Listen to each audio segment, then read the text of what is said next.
அல்லேலூயா. ஊழியம் நம்ம யாருக்கு செய்றோம்? ஆண்டவருக்கு செய்றோம். இன்னைக்கு ஊழியம் செய்வதை ஒரு சிலர் எப்படி மாத்திட்டாங்க அப்படின்னா, ஒரு சிலர் பேருக்காக ஊழியம் செய்றாங்க. எதுக்காக ஊழியம் செய்றாங்க? பேருக்காக. ஐயோ சூப்பரா ஊழியம் செய்றாரு அப்படின்னு சொல்லணுன்றதுக்காக. ஒரு சிலர் புகழுக்காக ஊழியம் செய்றாங்க. இன்னும் ஒரு சிலர் பாத்தீங்க அப்படின்னா எதற்கு ஊழியம் செய்றாங்க அப்படின்னா, ஊழியம் செஞ்சா சுகமா வாழலாம் அப்படின்றத ஊழியம் செய்றாங்க. நாம் எதற்காக ஊழியம் செய்கிறோம் என்கிறதை நாம் கொஞ்சம் நிதானிக்க வேண்டும். ஊழியம் கர்த்தருக்காக. இன்னும் அதை தெளிவா சொல்லணும்னா, ஊழியம் என்றால் வேலை என்று பொருள். கர்த்தருக்காக வேலை செய்ய அழைக்கப்பட்டவங்க தான் நம்மலாம். பாஸ்டர்ஸ் எல்லாம், சபை போதகர்கள் எல்லாம் கொஞ்சம் கை தூக்கணும். ஓகே, கர்த்தர் நல்லவர். சரி, கர்த்தருடைய நாம் மகிமைப்படுவதாக. நம்ம இப்ப நல்லா கவனிச்சோம். இந்த ஊழியம் நம்ம செய்ய அழைக்கப்பட்டிருக்கிறோம். அதாவது கர்த்தருக்காக வேலை செய்ய அழைக்கப்பட்டிருக்கிறோம். கர்த்தருக்காக வேலை செய்ய அழைக்கப்பட்டிருக்கிறோம். வேலையால் கூலிக்கு பத்திரவன். வேலை செய்யாம நம்மளால என்ன வாங்க முடியாதுங்க? கூலி வாங்கவே முடியாது. நான் தெளிவாய் சொல்லுவேன். நான் அப்புறம் எடுத்துக்கிறேன். நான் தெளிவாய் சொல்லுவேன். நம்ம ஊழியம் எந்த அளவுக்கு கர்த்தருக்காக செய்யறோமோ, எந்த அளவுக்கு கர்த்தருக்காக நம்ம வேலை செய்யறோமோ, அந்த அளவுக்கு அதுக்கான பிரதிபலனை நம்மளால பார்க்க முடியும். எத்தனை பேர் ஒத்துக்கிறீங்க? வேலை செய்யாம கூலி எதிர்பார்க்க கூடாது. தேவ சமூகத்தில் இருந்து அமராம ஆண்டவர் ஜனங்களுக்கு ரட்சிப்பை கொடுக்க மாட்டார். இறங்கி நடந்து போய் ஊழியம் செய்யாம ஆண்டவருடைய ராஜ்யத்தை நிறைவாய் நம்மளால செய்ய முடியும். ஆண்டவருடைய ராஜ்யத்தின் வேலை நிறைவா நம்மளால செய்ய முடியாது. அல்லேலூயா. எத்தனை பேர் ஆமென் சொல்றீங்க? இன்னைக்கு ஊழியமே சொகுசு பஸ் மாதிரி ஆயிடுச்சு. நீங்க என்ன ஆயிடுச்சுங்க? சொல்றது கொஞ்சம் வருத்தமா தான் இருக்குது. ஆனா ஊழியம் என்ன ஆயிடுச்சு? சொகுசு பஸ். அப்படிதான் சொல்லணும். முந்தி ஊழியம் செய்தவர்கள் எல்லாம் செருப்பில்லாம எத்தனையோ மைல் தூரம் நடந்து ஊழியம் செய்தார்கள். சைக்கிள்ல ஊழியம் செஞ்சாங்க. ஒரே ட்ரெஸ் போட்டு எத்தனையோ கிராமங்கள் இரவு பகல் தூங்காம நடந்து திரிந்து பசியோடு பட்டினியோடு ஊழியம் செஞ்சாங்க. இன்னைக்கு நம்ம எப்படி ஊழியம் செய்கிறோம்? கொஞ்சம் நம்மை நாமே நிதானிக்கிற ஒரு சூழ்நிலைக்குள் நம்ம வந்திருக்கிறோம். யாரையும் குறை பேசுவதற்காக இந்த ஜெபம் ஒழுங்கு செய்யப்படல. நம்மை நாம் நிதானிப்பதற்காக இந்த ஜெபம் ஒழுங்கு செய்யப்பட்டிருக்கிறது. அல்லேலூயா. நாம் யாருக்காக ஊழியம் செய்ய? நம்ம முன்னோர்கள் அவர்கள் செய்த தியாகம், அவர்கள் செய்த அர்ப்பணிப்பு, அவர்கள் செய்த ஜெபம், அவர்கள் போட்ட உழைப்பு, இன்னைக்கு நம்ம சொகுசு பேருந்தில் பயணம் செய்து கொண்டிருக்கிறோம். அல்லேலூயா. எத்தனை பேர் ஆமென் சொல்றீங்க? நீங்க அப்படி ஆயிடுச்சு. கர்த்தர் நல்லவர். இப்போ நம்ம ஊழியத்துக்கு, நம்ம ஊழியம் செய்யறோம் பாத்தீங்களா, நம்ம ஊழியத்துக்கு ஆவியின் வரங்கள் நமக்கு ரொம்ப முக்கியம் அப்படின்னு பார்த்தோம். 5 விதமான ஊழியங்கள் இருக்குது. நம்முடைய திருச்சபையில இந்த 5 விதமான ஊழியமும் நடக்கணும். தனிப்பட்ட ரீதியா இந்த ஊழியங்களுக்கு சொல்ல, சபையின் பக்தி விருத்திக்காக தான் இந்த 5 ஊழியங்கள். எத்தனை பேருடைய சபையில இந்த 5 விதமான ஊழியமும் நடக்குது அப்படின்னு சொல்ல முடியும்? என்னுடைய சபையில் மேய்ப்பர் இருக்கிறாங்க, டீச்சர்ஸ் இருக்கிறாங்க, எவாஞ்சலிஸ்ட் சுவிசேஷகர்கள் இருக்கிறாங்க, அடுத்து தீர்க்கதரிசிகள் இருக்கிறாங்க, அப்போஸ்தலர்கள் இருக்கிறாங்க அப்படின்னு நம்ம சொல்ல முடியுமா? நம்முடைய திருச்சபையில் ஒரு கேள்வி நான் முன்னே வைக்கிறேன். ஒண்ணு. ரெண்டாவது, நம்முடைய ஊழியங்கள்ல வரங்கள் ஆபரேட் ஆகுதா, வேலை செய்தா அப்படின்ற ஒரு கேள்வியை உங்கள் முன் வைக்கிறேன்.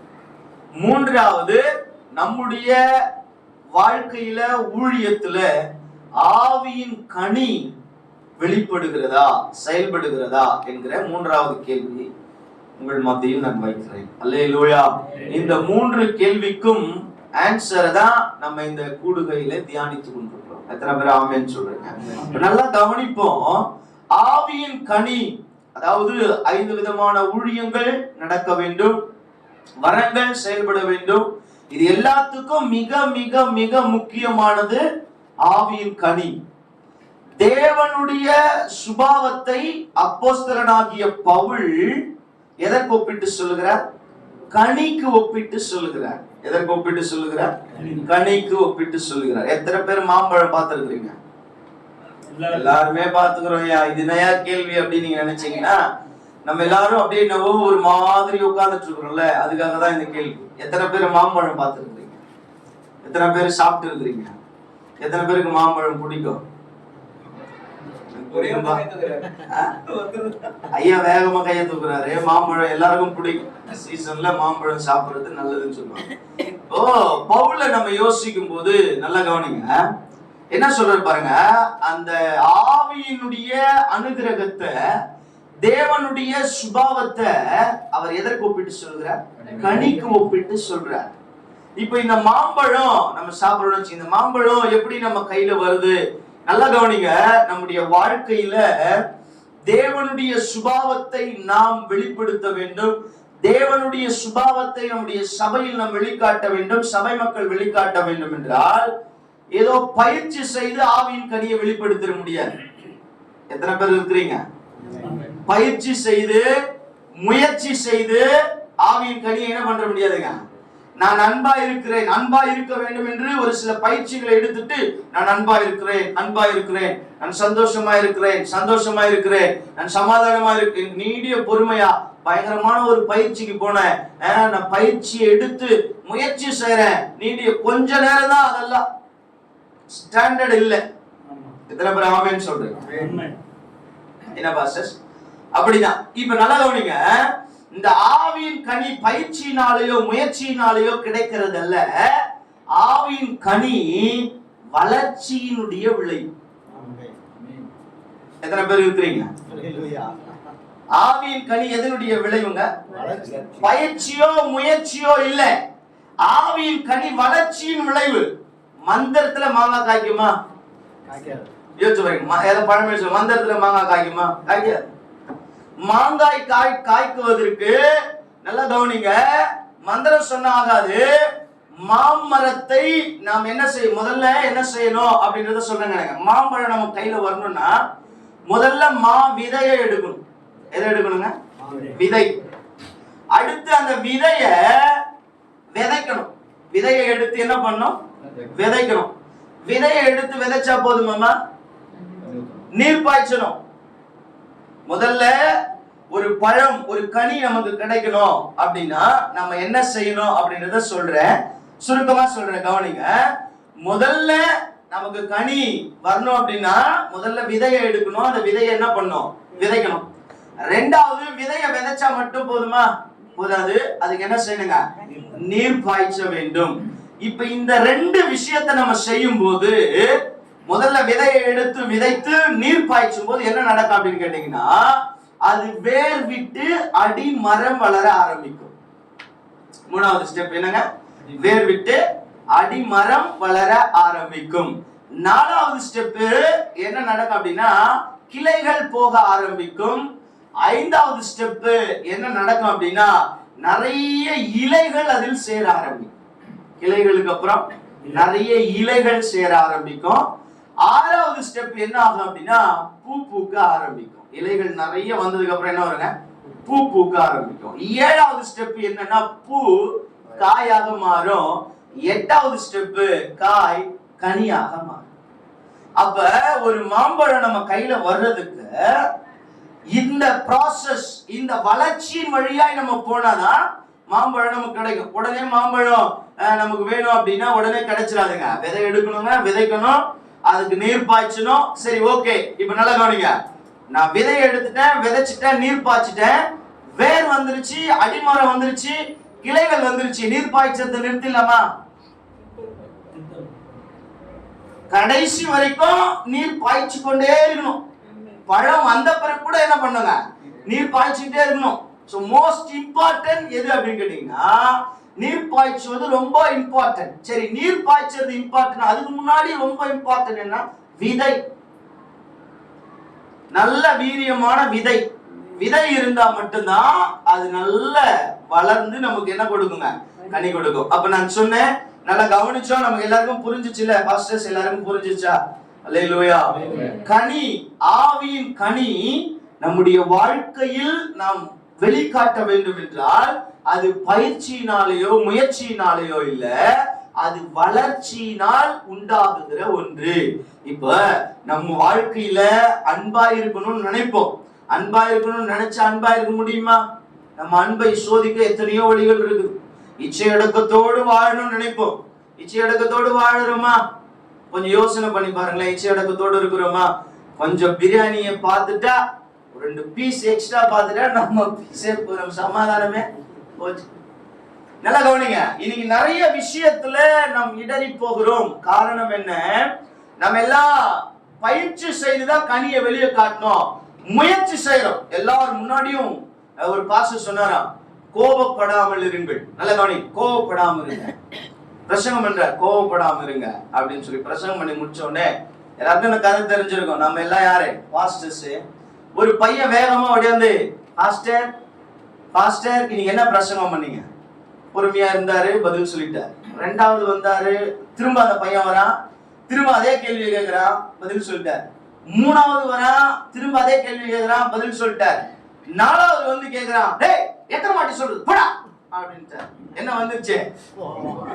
உடனே சொன்னா, பாஸ்டர் நீங்க தானே கோவப்படக்கூடாதுன்னு பிரசங்கம் பண்ணீங்க, நீங்களே இப்ப கோவப்படுறீங்க. அப்ப ஏதோ பயிற்சியினால முயற்சியினால நம்முடைய தேவனுடைய சுபாவங்களை நமக்குள்ள கொண்டு வர முடியாதுங்க. தேவனுடைய சுபாவத்தை நமக்குள் கொண்டு வர வேண்டும் என்றால் அது ஒரு வளர்ச்சியினுடைய விளைவு. ஆவிக்குரிய வாழ்க்கையில் நாம் வளர வளர வளர வளரதான். வளராத மரம் கனி கொடுக்காது. வளர வளர வளர நம்ம கண்டிப்பா கனி கொடுக்க முடியும். ஆவியின் கனியை கொடுக்க முடியும். எத்தனை பேர் ஆமென் சொல்றீங்க? சரி, உங்களுக்காக ஒரு சார்ட் மட்டும் பிரதர் கொஞ்சம் ஹெல்ப் பண்ணுங்க. ஒரு சின்னதா நமக்கு புரியணும் அப்படின்றதுக்காக இது நமக்கு ஃபர்ஸ்ட் ஸ்டெப். எல்லாருக்கும் தெரியுது இல்ல? ஓகே, ஃபர்ஸ்ட் நம்ம வந்து என்ன சொன்னாங்க? விதையை எடுக்கிறோம். நம்ம புரியணும்ன்றதுக்காக மட்டும்தான் ஒரு சின்னதா விதையை எடுக்கிறோம். 2வது விதையை போட்டு உடனே என்ன பண்றாரு? இவரு நீர் பாய்ச்சுறாரு. 3வது என்ன நடக்குதுன்னு பாத்தீங்கன்னா, வேரும் இந்த அடிமரமும் சேம் அட்டன் டைம்ல வந்து வருதுங்க. 4வது பாத்தீங்கன்னா கிளைகள் அதிலிருந்து இருந்து போக ஆரம்பிக்கிறது. நல்ல கிளைகள் போக ஆரம்பிக்கிறது. அப்படியே திருப்பி காட்டுவோம். இப்ப பாருங்க, கிளைகள் போனதுக்கு அப்புறம் நல்ல இலை உள்ள ஒரு மரமாய் மாறும். அடுத்து இலைகள் நல்லா நிறைஞ்ச பிறகு நல்லா பூக்கள் பூக்க ஆரம்பிக்கிறது. அதுக்கப்புறம் இந்த பூக்கள் காயாக மாறுகிறது. இந்த காய் தான் கடைசி என்னவா வருதுங்க? கனியா வந்து நிக்குது. இத்தனை வளர்ச்சி தேவை. ஃபர்ஸ்ட் காட்டுங்க, இத்தனை ஸ்டெப் நமக்கு தேவை. இப்ப ஆவியின் கனியாகிய அன்பை நம்ம வெளிக்காட்டணும்னா நம்ம என்ன செய்யணும்? அன்பை வெளிக்காட்டுருவோமா? வெளியே காட்டணும்னு நினைச்சா கொஞ்ச நாள் காட்டுவோம், அடுத்த நாள் மறைஞ்சிரும். இப்ப நல்லா புரிஞ்சுங்க. இப்ப இப்படின்னா இப்போ விதை எதற்கு ஒப்பா இருக்கிறது பாருங்க. லூக்கா 8வது அதிகாரம் 11ஆம் வசனத்தை ஒருத்தர் வாசிக்கலாம். லூக்கா 8:11 ஒருத்தர் வாசிங்க. அந்த உவமையின் கருத்தாவது, விதை தேவனுடைய வசனம். விதை எதுங்க? தேவனுடைய வசனம். ஆவியின் கனியை நம்முடைய வாழ்க்கையில் நாம் கொண்டு வர வேண்டும் என்றால் விதையாகிய தேவனுடைய வசனத்தை நாம் நமக்குள் விதைக்கிறவர்களாய் இருக்க வேண்டும். எத்தனை பேருக்கு இங்க 100 வசனம் ரெஃபரன்ஸோட நான் சொல்றேன் அப்படின்னு சொல்றவங்களுக்கு ஒரு 500 ரூபாய் பரிசளிக்கப்படும். யாரா இருக்கீங்களா? பாஸ்டர் சொல்லுவாங்க, ஆனா நமக்கு நேரம் இல்ல. பாஸ்டர் சூப்பர், 100 வசனங்களை ஒரு மனப்பாடமா சொல்லுவார். வேற யாராவது? அம்மா நீங்க சொல்லுவீங்களா? Super super. இன்னைக்கு நிறைய பேருக்கு என்ன தெரியலங்க, வசனமே தெரியாம நம்ம என்ன செய்யறோம் அப்படின்னா வாழ்ந்துட்டு இருக்கோம். வசனம் ரொம்ப ரொம்ப ரொம்ப ரொம்ப முக்கியம். வசனம், அதான் தாவீது இப்படி சொல்லுவாரு, உம்முடைய வசனம் என் கால்களுக்கு தீபமும் என் பாதைக்கு வெளிச்சம். உம்முடைய வார்த்தை இல்லை அப்படின்னா நான் என்னைக்கோ அழிஞ்சு போயிருப்பேன். சொல்றாரு, உம்முடைய வேதம் நாள் முழுவதும் என்னுடைய தியானம். கர்த்தருடைய வேதத்தில் பிரியமாயிருந்து இரவும் பகலும் அதை தியானமாயிருக்கிற மனுஷன் பாக்கியவான். நம்முடைய எஸ்ராவை எடுத்தீங்கன்னா வேதத்தை ஆராய்ச்சி செய்கிறவரும் வேத வசனங்களை பகுத்தறிகிறவருமா இருந்தார். வேத பாரகன் என்ற பெயரை பெற்றிருந்தார். இன்னைக்கு எத்தனை பேரு வேத வசனங்களை தினமும் நம்ம எடுத்து விதைகளாய் விதைக்கிறோம்? கொஞ்சம் நம்ம யோசிச்சு பாருங்க, நிதானிப்போம். நம்முடைய ஊழியத்துல வளர்ச்சியை நம்மளால பார்க்க முடியல, நம்ம ஊழியத்துல ஒரு மேன்மையை நம்மளால பார்க்க முடியல, நம்ம ஊழியத்துல நிறைய ஆத்துமாக்களை நம்மளால பெற்றுக்கொள்ள முடியல, நம்முடைய ஊழியத்துல ஒரு சுகமான வாழ்க்கையை நம்மளால வாழ முடியல. காரணம் என்ன அப்படின்னு நம்ம நினைச்சோம்னா, சரியான வேலையை சரியான காரியத்தை செய்வோம் என்றால் சரியான ஆசீர்வாதத்தை நம்ம பெற்றுக்கொள்வோம். எத்தனை பேர் ஆமென் சொல்றீங்க? அப்போ வசனம் நமக்கு ரொம்ப முக்கியம். வருகிற நேரம் இல்லாததுனால நாங்க ஷார்ட்டா அப்படியே சொல்லிட்டு போறோம். வருகிற நாட்கள்ல இது நிறைய காரியத்தை நாங்க போதிக்கணும் அப்படின்னு சொல்லிட்டு அதுக்கான முயற்சிகளை நாங்கள் செய்து கொண்டிருக்கிறோம். அப்ப வசனம் எல்லாருக்கும் தெரியும், அதை பெருசா ஒன்னும் எக்ஸ்பிளைன் பண்ணணும்ன்ற அவசியம் இல்ல. எல்லாருக்கும் வசனம் தெரியும். நான் சொல்றேன், தினமும் ஒரு வசனத்தை மனனம் செய்து நீங்கள் அதை அறிக்கை செய்து விடுங்கள். தேவனுடைய வார்த்தையானது வல்லமை உள்ளதாய் இருக்கிறது, அதில் ஜீவன் இருக்கிறது. அது உங்கள் வாழ்க்கையை உருவாக்கும், அது உங்கள் ஊழியத்தை உருவாக்கும், அது உங்களையும் என்னையும் உருவாக்கும். தேவனுக்காய் வல்லமையாய் எழும்பி பிரகாசிக்கிற சுடர்களாய் ஒளிகளாய் அது நம்மை மாற்றும். அல்லேலூயா. வார்த்தையில வல்லமை உண்டு. ஆமென் சொல்ல முடியும். வார்த்தை நமக்கு ரொம்ப அவசியம். ஃபர்ஸ்ட் பாயிண்ட் நான் சொல்லிட்டேன். நமக்கு என்ன தேவைங்க? விதை தேவை. விதை தான் தேவனுடைய வசனம். இரண்டாவது, விதை விதைத்தால் மட்டும் போதாது, நம்ம என்ன செய்ய வேண்டுங்க? நீர் பாய்ச்சணும். அதே உபாகமும் 32வது அதிகாரம் 1-2 வசனங்களை நம்ம வாசிக்கலாம். உபாகமும் 32வது அதிகாரம் 1-2 வசனங்களை நம்ம வாசிக்கலாம்.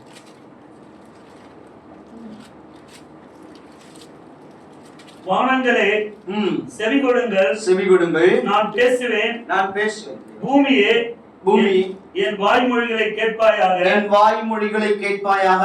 மழையானது மழையானது இளம் பயிரின் மேல் பொழிவது போல, மழையானது இளம் பயிரின் மேல் பொழிவது போல என் உபதேசம் பொழியும்.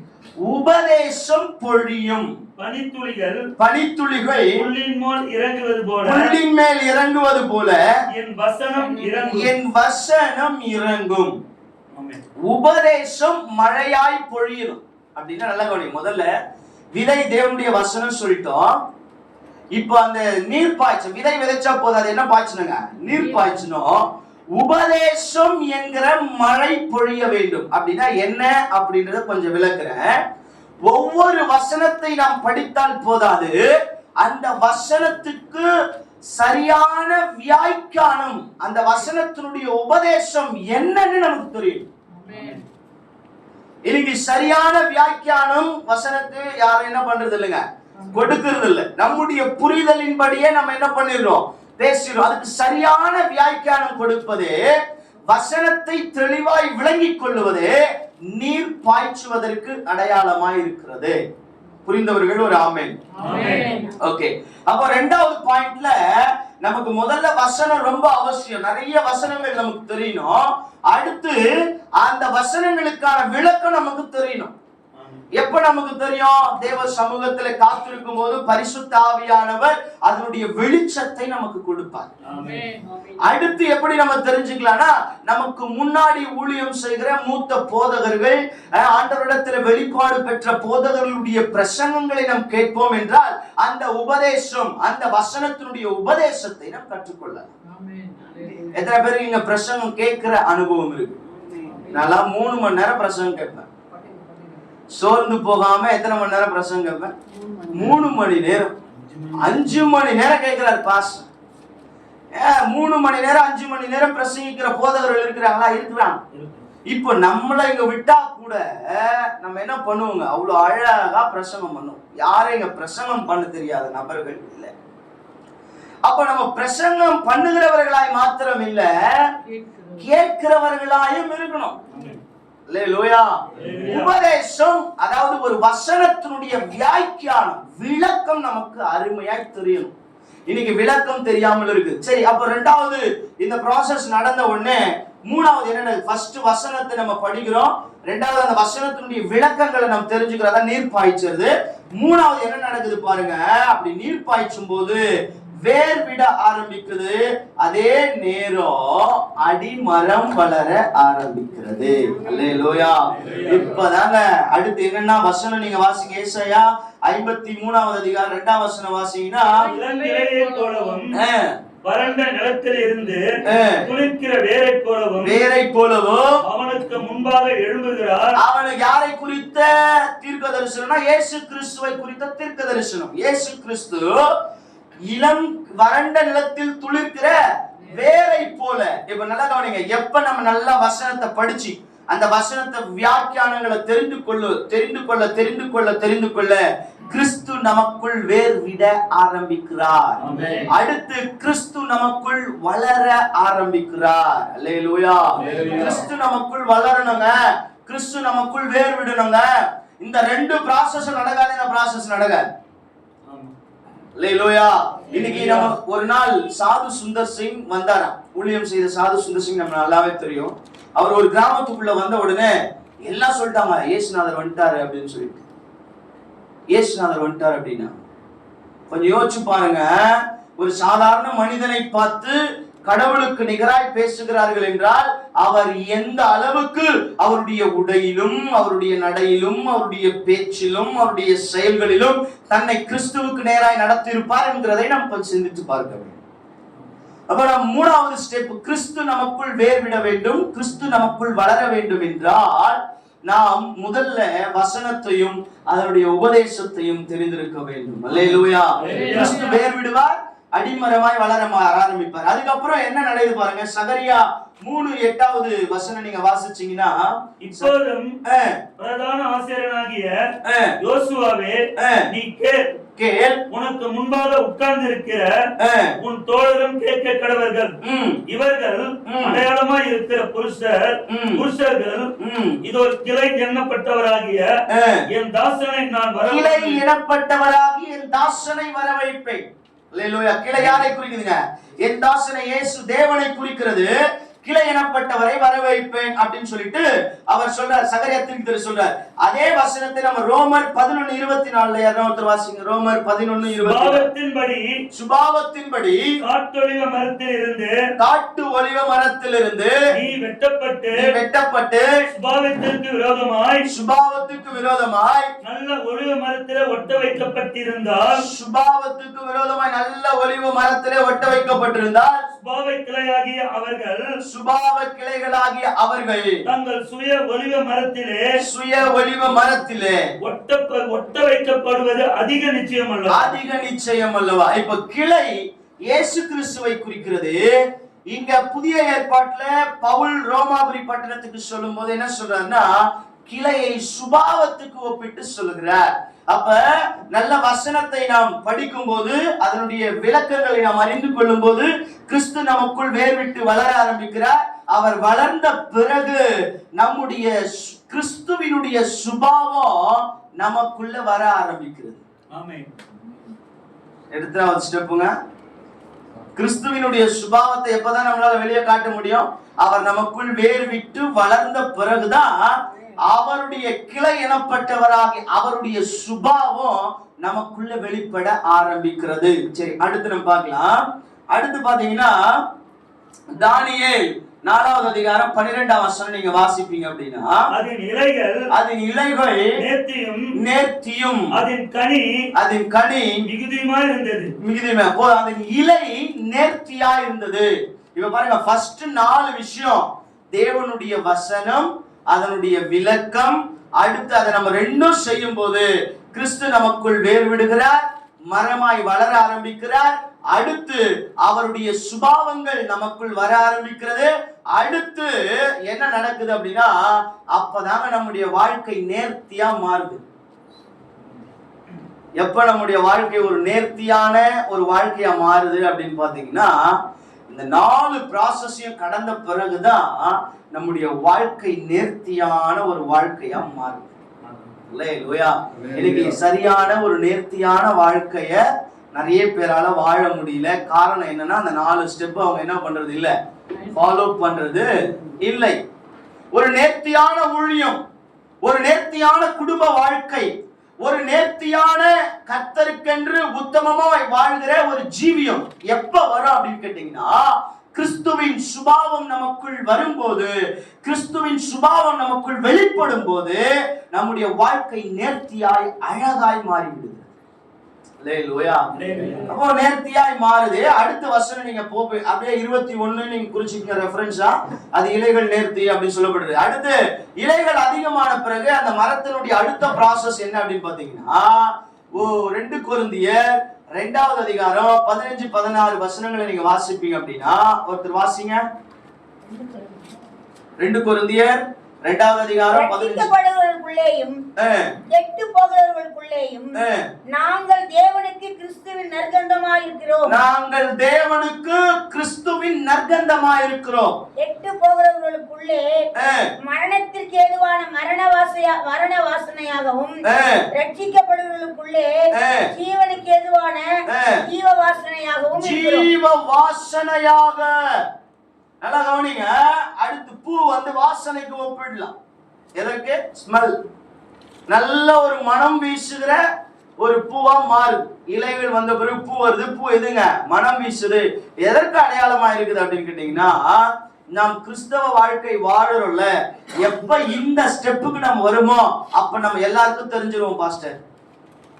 நம்ம எல்லாருக்கும் தெரிஞ்சிருவோம். கடலூர் மாவட்டத்துல ஜெபசிங் பாஸ்டர் ஒருத்தர் இருக்கிறாருன்றது எனக்கு எப்ப தெரியும்? இந்த கட்டத்துக்கு அவர் வந்துட்டாரு, வாசனை வீசுகிறவராய் அவர் வந்துட்டாரு அப்படின்னா, பீட்டர் பாஸ்டர் எனக்கு எப்படி தெரியும்? இப்படி இருக்கிறாங்க, இப்படி ஊழியம் செய்யறாங்க அப்படின்னு எனக்கு தெரிஞ்சிருச்சுன்னா, தெரிய வரும். எப்பொழுது? இப்ப எத்தனை பேருக்கு பாஸ்டர் பாலியாங்கி ஜோ தெரியும்? அவர் இறந்துட்டாரு. அவருடைய சபையில 10 லட்சம் விசுவாசிகளுக்கு மேல இருக்கிறாங்க. இருக்கிறதுலயே இந்தியால அதிக விசுவாசிகள் கொண்ட ஒரு சபை பாஸ்டர் பாலியாங்கி ஜோ சபை. அவர் எப்படி நமக்கு தெரியுதுங்க? கிறிஸ்துவுக்கு நற்கந்தமா இருக்கிறார். ஜீவனுக்கு ஏதுவான வாசனை அவருக்குள் புறப்படுகிறது. அல்லேலூயா. நம்ம ஊழியம் செய்யறோம், பக்கத்து தெருவில் நம்ம இருக்கிறது தெரிய மாட்டேங்குது. சாரி, பக்கத்து ஊர்ல நம்ம இருக்கிறது தெரிய மாட்டேங்குது. போய் ஒரு இடத்துல விசாரிச்சா இங்க ஊழியம் நடக்குதா? தெரியலையே. பாஸ்டர் இருக்கிறாங்களா? தெரியலையே. நிறைய பேர் சொல்றாங்க, பாஸ்டர்ஸ் நம்ம ஊழியம் செய்யற இடத்துல நம்ம முகம் தெரியாத ஒரு நபர் இருக்க கூடாது. காலையில யாரெல்லாம் பிரேயர் வாக் போறீங்க, நம்ம கிராமத்தை சுத்தி சுத்தி நடங்க. என்ன இந்த காலையில இந்த பாஸ்டர் நடந்து கிடக்குறாரு, ஜபத்தோடு நடக்கிறாரு. எல்லாருக்கும் பாஸ்டரோட முகம் தெரியணும். பக்கத்து ஊர்ல இருக்கிறவங்க கூட சொல்லணும், இவர் பாஸ்டர். அல்லேலூயா. எப்ப தெரியுமாங்க? கிறிஸ்துவுக்காக நாம் செயல்படும் போது, நேர்த்தியான ஒரு வாழ்க்கை வாழும் போது சொல்லுவாங்க, அந்த மாவட்டத்துல அங்க இருக்கிற ஒரு சின்ன கிராமத்துல அங்க ஒரு ஊழியக்காரர் இருக்கிறாரு, அவர் ஜெபம் பண்ணார்னா அதாவது குருட்டு கண்கள் திறக்குது, முடவர்கள் எழுந்து நடக்கிறாங்க, அற்புதங்கள் மிகுதியா நடக்குதுப்பா. ஏன் இங்க இருந்து எல்லா நாளும் மாவடி கிளம்பி போயிடுறான், நம்ம சர்ச்சுக்கு வர மாட்டான்?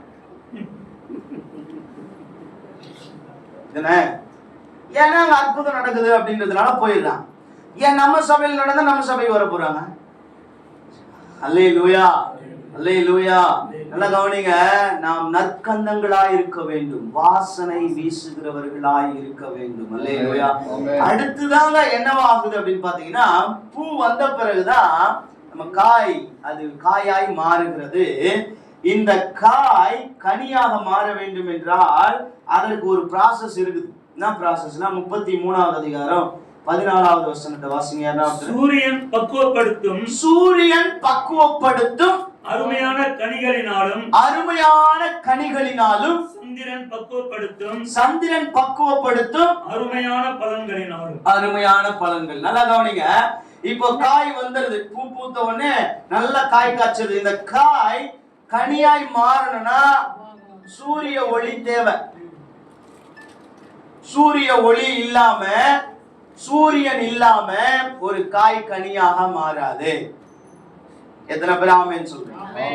இப்ப சூரிய ஒளி படும்போது காய் கனிந்து பழமாக மாறுகிறது. நல்லா கவனிங்க எனக்கு அன்பான கர்த்தருடைய பணியை செய்கிற தேவ ஊழியர்களே, நம்முடைய சிந்தனைக்கு கொஞ்சம் நேராய் இந்த காரியத்தை கொண்டு வருவோம். சூரியன் நம்மை ஒரு சில நேரம் நம்ம மேல படதான் செய்யும். நம்ம வாசனை வீசும் போது நமக்கு நிறைய எதிர்ப்புகள் வரதான் செய்யும். எதிர்ப்புகள் வர்றது மாத்திரம் இல்ல, அடிகளும் விழதான் செய்யும். உபத்திரவங்கள் பாடுகள் வரதான் செய்யும். அதை எல்லாவற்றையும் கிறிஸ்துவுக்குள் நாம் சகித்து நிற்கும் போது கனி கொடுக்கிற ஒரு ஜீவியத்திற்குள் நாம் வந்து விடுகிறோம். அல்லேலூயா. இப்போ ஒரு மாம்பழம் நமக்கு கிடைக்கணும்னால இத்தனை ப்ராசஸ் வழியா தான் முதல்ல விதை எடுக்கணும், விதைக்கணும், நீர் பாய்ச்சணும், அடுத்துதான் என்ன ஆகும், வேர் வரும், அடிமரம் வரும், அப்புறம் கிளைகள் வரும், அப்புறம் இலைகளா மாறும், அப்புறம் பூ பூக்கும், அப்புறம் காய், அப்புறம் கனியா மாறும். இப்ப ஆவியின் கனியை நம்முடைய வாழ்க்கையில் வெளிப்படுத்த வேண்டும் என்றால் இத்தனை வழிமுறைகளை நாம் கடந்த பிறகு, அதான் சொன்னேன், ஆவியின் கனி நம்முடைய ஊழியத்துல தேவனுடைய அந்த குணாதிசயங்கள் நம்முடைய வாழ்க்கையிலும் நம்முடைய ஊழியத்திலும் நாம் வெளிப்படுத்த வேண்டும் என்றால் அது ஒரு பயிற்சியினாலேயோ முயற்சியினாலேயோ அல்ல, அது ஒரு வளர்ச்சியின் விளைவுன்னு நான் சொன்னேன் ஃபர்ஸ்ட் டைம். ஆவியின் கனி நம் வளர வளர கிடைக்கிற ஒரு மிகப்பெரிய பலன். எத்தனை பேர் வளர்றோம்? ஊழியத்துக்கு வந்து 20 years போதும், கை வளைக்கும், அதனால போதும். போட்டோ உங்களுக்கு போட்டோ கொடுக்கலாம், நீங்க எடுத்துக்கலாம். எத்தனை வருஷங்க? ஒரு பாஸ்டர் சொல்றாரு 20 வருஷமா ஊழியம் செய்யறியா, 20 வருஷமா ஊழியம் செய்யறியா. ஆனா நான் வருத்தப்படுகிறேன், வளர்ச்சி ரொம்ப கம்மியா இருக்கு. எத்தனை பேர் ஒத்துக்கிறோம்? என்ன சொல்ல வரேன் அப்படின்னா, நம்ம ஆண்டவருக்கு என்று பணி செய்கிறோம், அதை உண்மையும் உத்தமமாய் அந்த பணியை நாம் செய்யும் போது கண்டிப்பா அந்த ஊழியம் வளருங்க. என்னைக்கு இந்த வேத வசனங்களை தியானித்து ஜெபிக்க ஆரம்பித்தோமோ அன்னியிலிருந்து எங்களுடைய ஊழியத்தில் நாங்க வளர்ச்சியை பார்க்கிறோம்.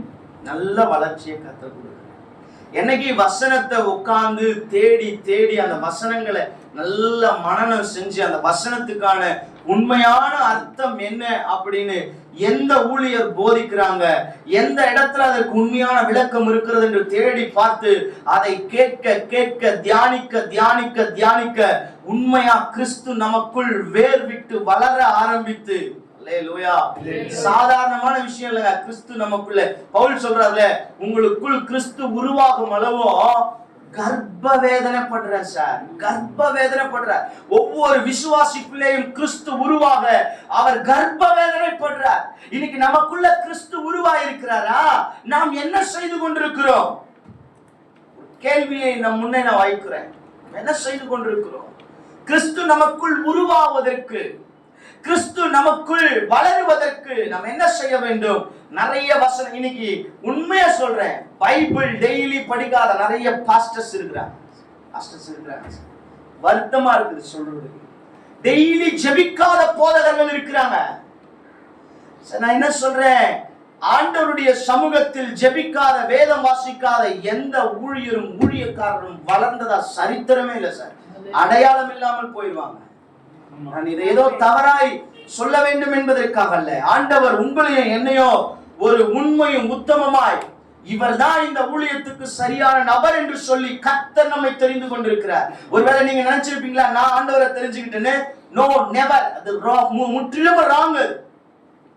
நீங்கள் என்னை தெரிந்து கொள்ளவில்லை, நான் உங்களை தெரிந்து கொண்டேன். இந்த போதகரை கர்த்தர் தெரிந்து கொண்டதற்கு நோக்கம் என்ன? இந்த போதகரால இந்த செயலை செய்ய முடியும் என்று நம்பி இவரை இந்த ஊழியத்திற்கு, இந்த கனமான ஊழியத்திற்கு கர்த்தர் இவரை நியமித்து வைத்திருக்கிறார். ஆனால் நாம் என்ன செய்து கொண்டிருக்கிறோம்? டெய்லி வேத வாசிப்பு நமக்கு அவசியம் பாஸ்டர்ஸ். நமக்கு டெய்லி ஜெபம் அவசியம். இயேசு கிறிஸ்து அதிகாலையில புறப்பட்டு ஜெபம் பண்ணார், இரவெல்லாம் ஜெபம் பண்ணினார். அடுத்த உபதேசத்துல எனி டைம் உபதேசம் பண்ணிட்டே இருந்தார். இன்னைக்கு எந்த ஒரு ஊழியக்காரர் இந்த வேலையை உண்மையை உத்தமமா செய்யறோமோ ஊழியத்துல பெரிய வளர்ச்சி நம்ம பார்க்கணும். இந்த வேலையை நாங்க செய்யறோம், எங்க ஊழியத்துல நாங்க வளர்ச்சியை பார்க்கணும். அல்லேலூயா. 2015 ஊழியத்தை ஆரம்பிச்சோம். இன்னைக்கு 2026 11 வருஷம் ஆகுதுங்க ஊழியத்தை ஆரம்பிச்சு. இன்னைக்கு 100க்கும் 120க்கும் மேற்பட்ட மக்கள் எங்க சபையில் இருக்கிறாங்க. பார்க்கறதுக்கு ஏதோ சின்ன பையன் மாதிரி தான் தெரிவேன்.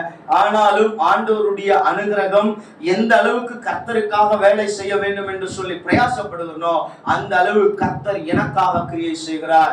சபை நல்ல ஒரு பெரிய விசாலமான சபையை கொடுத்திருக்கிறாரு, ஒரு பிரான்ச் சபையை கொடுத்திருக்கிறாரு. 12 உடன் ஊழியர்களை எழுப்ப கிருபை தந்திருக்கிறாரு. இந்த 12 உடன் ஊழியர்களும் இன்னைக்கு 6 கிராமத்துல ஊழியர் செய்ய கர்த்தர் கிருபை தந்திருக்கிறாரு. நாங்க எங்களுடைய சபையில ஒரு வேதாகம கல்லூரியை நடத்த கர்த்தர் எங்களுக்கு கிருபை செஞ்சிருக்கிறாரு. நிறைய இடங்களுக்கு போய் ஒரு சபை எப்படி வளரணும் அப்படின்றதுக்கு டீச்சிங் பண்ண கர்த்தர் கிருபை தந்திருக்கிறாரு. இப்படி எல்லா ஊழியத்துல வளர்ச்சியை நான் பாக்குறேன். ஏன் ஊழியத்துல மட்டும் இல்ல, எல்லா ஊழியத்திலும் கர்த்தர் செய்வார். எல்லாருக்கும் ஒரே கர்த்தர். அல்லேலூயா.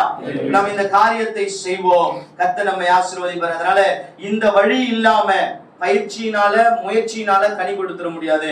அது ஒரு வளர்ச்சியின் விளைவு. தயவு செய்து நாம் எல்லா தேவ சமூகத்துல காத்திருக்க முயற்சி பண்ணுவோம். நல்லா ஜெபிக்க ஆரம்பிப்போம். எல்லாம் ஜெபிக்கிறோம், வேதம் வாசிக்கிறோம். ஆனா இன்னைக்கு வந்துட்டு நிறைய இடங்களில பாஸ்டர் இது எல்லாம் நான் சொன்ன பாருங்க, ஜெபம் நடத்தும் போது ஒரு சொன்னேன், ஜெபம் அலட்சியம் பண்ணப்பட்ட வேலைக்காரியாய் மாறிவிட்டது. ஜெபிக்காத ஒரு மனிதன் மேல் மரண வாசனை வீசுது. யார் சொன்னார் தெரியுமா? ரேவன் ஹில் சொன்னார், எழுப்புதல் தாமதிப்பது ஏன். அந்த புத்தகத்தினுடைய மேல் தகட்டில் ஒரு பதிவு இப்படி போட்டிருக்கோம். என்ன அப்படின்னா, இந்த புத்தகத்தை வாசிக்கும் போது ஒண்ணு இந்த புத்தகத்தை நீங்க தூக்கி எறிவீங்க, இல்ல இந்த புத்தகம் உங்களை தூக்கி எறியும். போய் உங்களுக்கு தெரிந்தால் அந்த புத்தகத்தை வாங்கி வாசி பாருங்க. நான்லாம் வாசிக்கும் போது கீழே வைக்கல சார். அந்த மனுஷன் 50-60 வருஷத்துக்கு முன்னவே ஊழியக்காரங்களை தர கிழிச்சிருந்தார். இப்படிதான் இன்னைக்கு எல்லாமே சொகுசு பங்களாவா ஆயிடுச்சு அப்படின்ற. அதனால தயவு செய்து தேவ சமூகத்துல நாம் வளருவோம், ஆவியின் கனியை வெளியே கொடுப்போம். கர்த்தர் நம்மை ஆசீர்வதிப்பார்.